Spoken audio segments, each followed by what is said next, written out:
Ketika kita menegakkan amar ma'ruf nahi mungkar, resiko yang kita tanggung berat. Tantangannya banyak, rintangannya banyak, bahkan musuhnya juga banyak.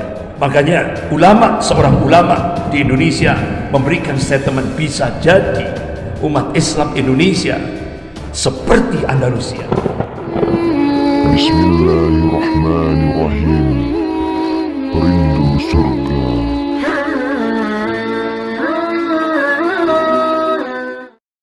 Ma'asyiral muslimin rahimakumullah, puji dan syukur kita panjatkan kehadirat Allah Subhanahu wa taala yang atas rahmat, taufik serta hidayahnya kita masih diberikan nikmatul iman wal Islam.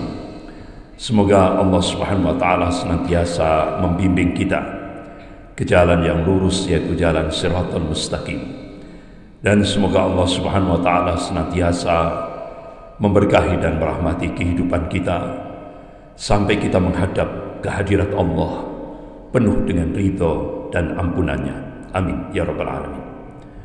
Salawat serta salam semoga tetap tercurahkan pada Rasulullah sallallahu alaihi wasallam beserta keluarga, para sahabat dan pengikutnya yang senantiasa istiqamah dalam memperjuangkan syariahnya, dalam menegakkan sunnah-sunnahnya sebagaimana pemahaman para salafus saleh.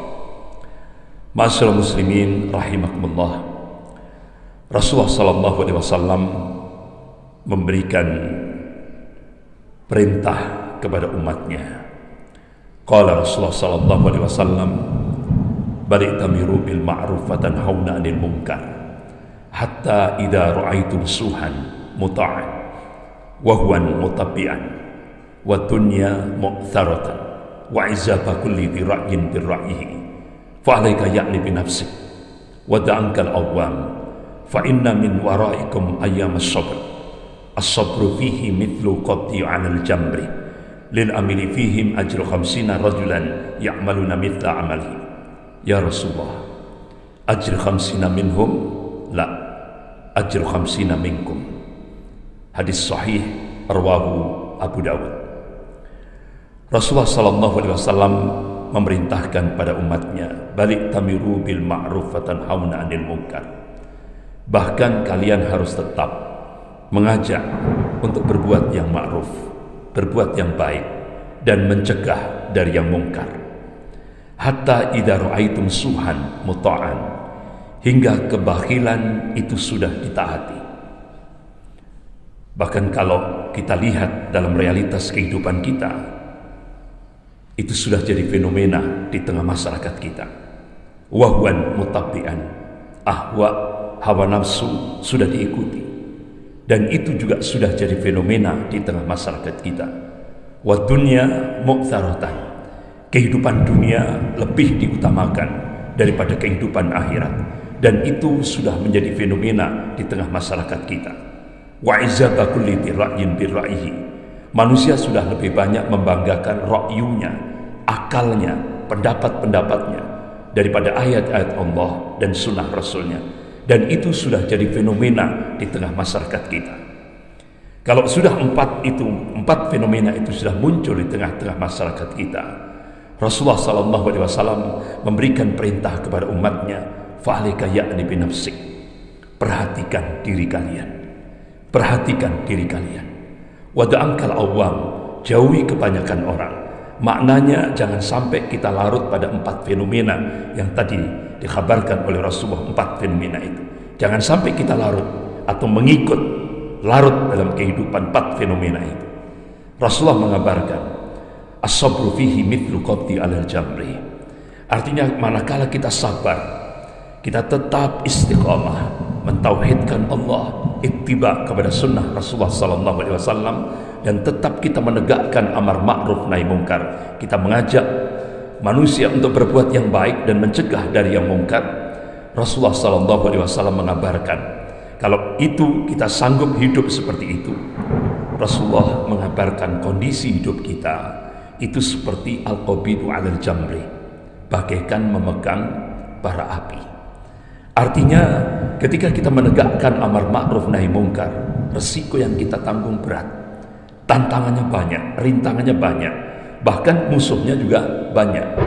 Karena memang konsekuensi ketika kita mengajak untuk berbuat yang ma'ruf dan mencegah dari kemungkaran, kezaliman, ketidakadilan, kesewenang-wenangan, kebobrokan moral, itu punya risiko tinggi.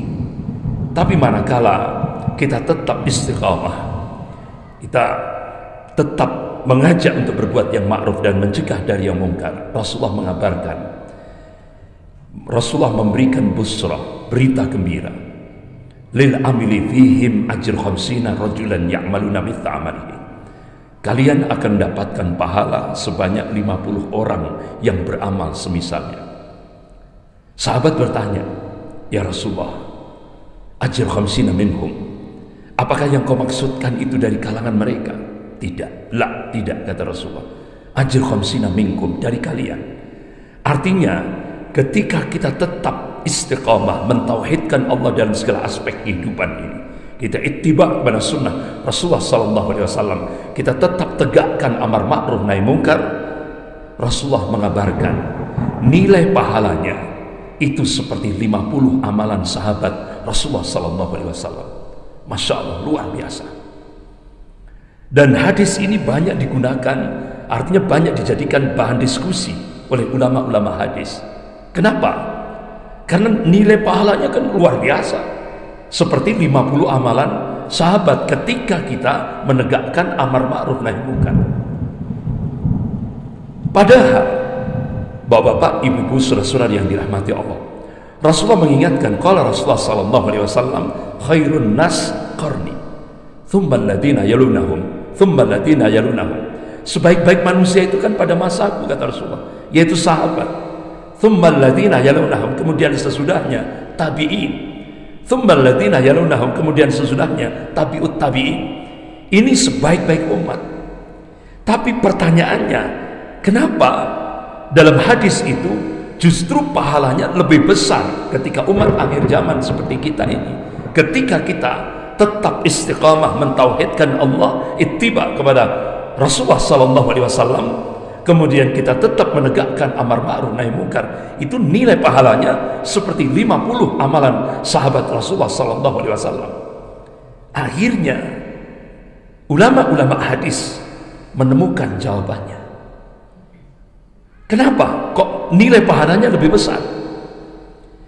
Karena kalau pada masa sahabat masih ada Rasulullah, setiap problem masalah ummah, setiap problem-problem umat, bahkan problem-problem sahabat, langsung bertanya langsung pada Rasulullah, dan Rasulullah memberikan jawaban, Rasulullah memberikan solusi, dan langsung diamalkan oleh para sahabat.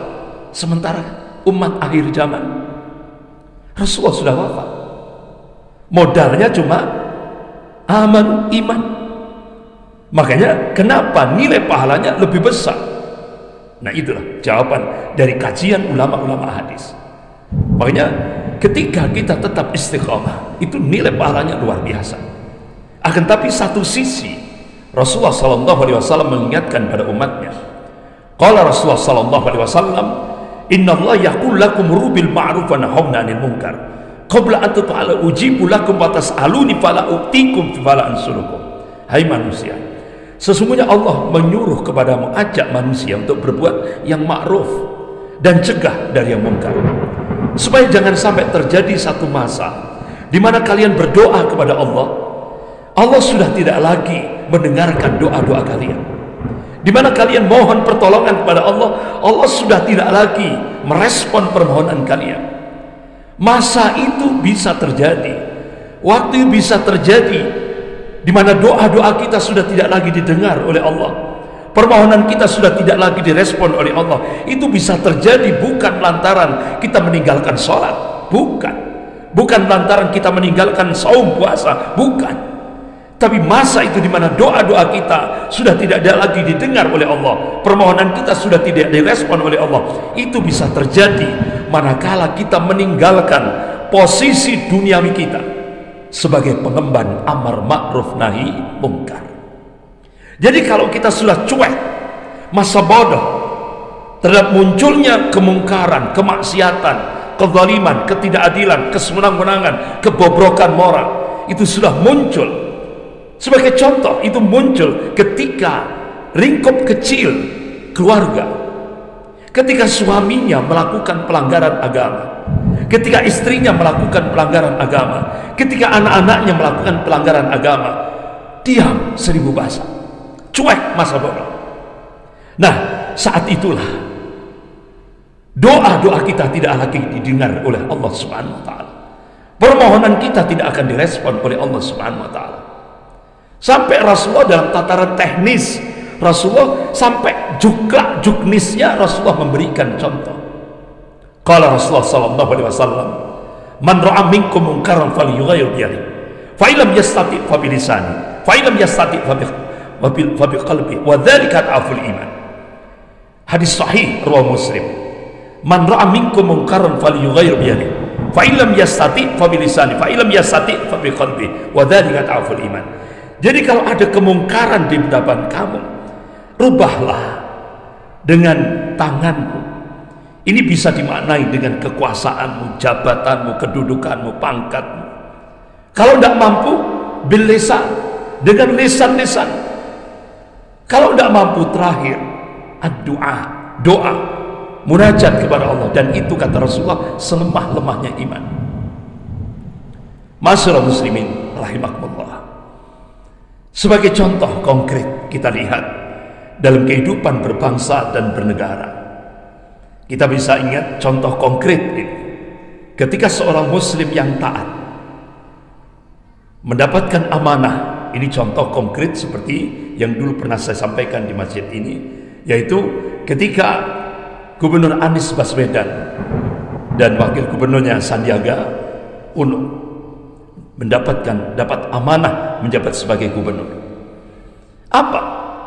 Pertama kali, kebijakan yang pertama kali, dia tutup pusat kemungkaran se-Indonesia. Apa? Hotel Alexis. Coba kalau kita mencoba untuk membuka kembali file-file lama, padahal ormas-ormas Islam itu sudah lama sekali, berminggu-minggu, berbulan-bulan, bertahun-tahun, bahkan sampai begitu lama sekali, tidak bisa menutup sebuah pusat kemungkaran Hotel Alexis itu. Tapi ternyata sampai Polda Metro Jaya mengungkapkan, kami tidak bisa menutup pusat kemungkaran se-Indonesia. Itu pusatnya kemungkaran se-Indonesia, pusat kemaksiatan se-Indonesia. Karena banyak pejabat-pejabat tinggi negara itu mangkalnya di situ, mangkalnya di situ. Jadi itu masya Allah luar biasa. Tapi ternyata kenapa Polda Metro Jaya tidak bisa? Karena itu tempatnya pejabat-pejabat tinggi negara. Ya. Akhirnya masya Allah, begitu seorang gubernur muslim yang taat mencoba untuk melakukan pertama kali kebijakan, pertama kali menutup Hotel Alexis, cukup dengan tanda tangan. Itulah pentingnya seorang muslim yang taat untuk apa? Berkuasa, ya kan? Itu wajib itu. Makanya sekarang ulama sudah membangkitkan semangat umat Islam.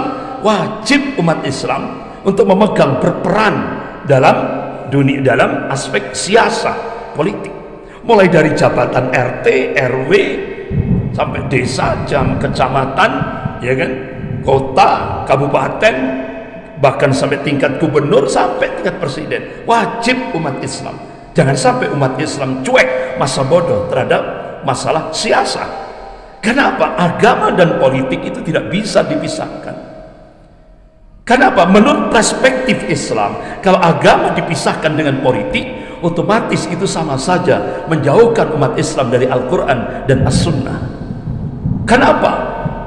Ulama-ulama kita, ulama-ulama Ahlus Sunnah wal Jamaah, contoh Syekhul Islam Ibnu Taimiyah rahimahullah, beliau menulis satu kitab As-Siyasah As-Syar'iyyah.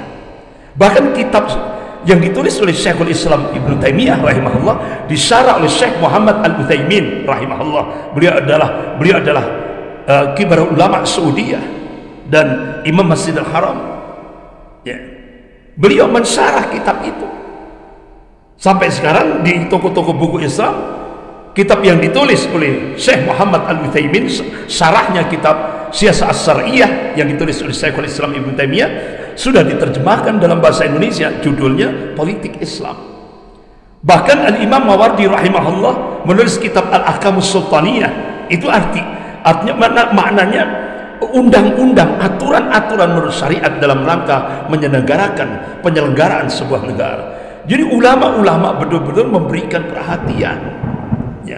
Tapi kenapa sekarang ini banyak umat Islam benar-benar alergi terhadap politik? Kenapa?